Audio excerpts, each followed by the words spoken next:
Hello, in the first tutorial here I explained how to use SimpleUI in general, and now I want to explain how to use the other concepts of SimpleUI.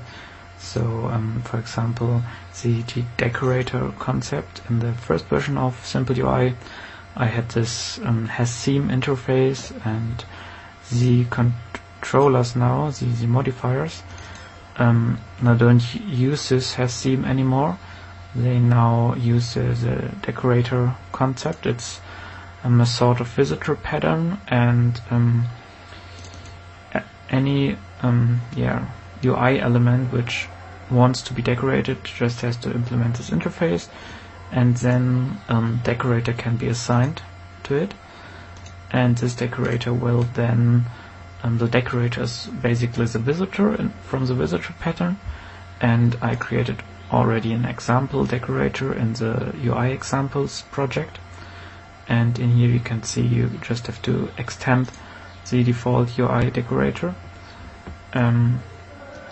or directly the UI decorator interface. I would stick to the default UI decorator first, because then you don't have to implement every method in here. Stick to this example and do it similar. So for example, this decorator, I think it does just add some shadow to every text in the UI, and I think does also some background transformations. I have these, I call it utils. They are all in the util class here. So in here, so I have, for example, you can change the background with this class here, and the text appearance with text utils, and that's basically how you create your own decorator, and then you can react. The visitor will call these methods. So for example, here for a button, so for a text view you could apply something different than for an edit text or for a button. So you're very flexible how to apply this theme to the UI. And this here is called at a very specific point. So you just assign, you create your UI. This is the M class here is a normal container. Then you add every modifier to the container, and then when you say assign new decorator, then every child in this container will get this decorator. So basically what happens here is it will loop over the items in the container and assign the decorator to every child. So it's also possible to apply this example decorator just to some childs of the container, or first assign the decorator to the half of modifiers in the container, and then add more modifiers after this. So everything which is added after this assignment method here, of course, won't get the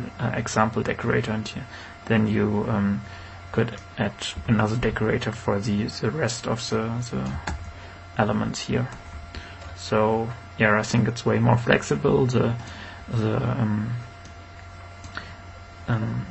modifiers don't need to implement this interface.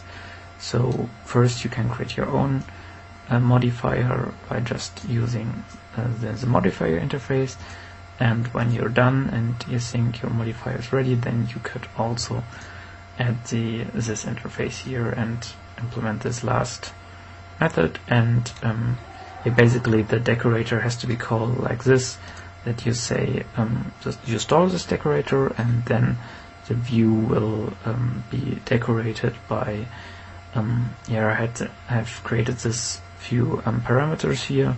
so you will always have to pass a context so that the decorator can do something with it. And of course you have to pass the view itself, and you have to pass the level, the current level. You can always get the current level from the decorator, and then just to give the decorator the possibility to fast understand in which level of the, for example, if you have a container, and in the container there's another container, and there's another container, and then there are some buttons. Maybe you want to decorate these buttons in a different way than the buttons in the most outer decorator container. And this is what the level parameter is for. And then I also added some some basic types. For now, they are these here, and it's again just for identification which type of element it is. If you didn't, if this concrete element doesn't have a separate decorate method, then the default method, the view method, so this will be called, and then you are still able to identify the type of the UI element in your decorator and react on this.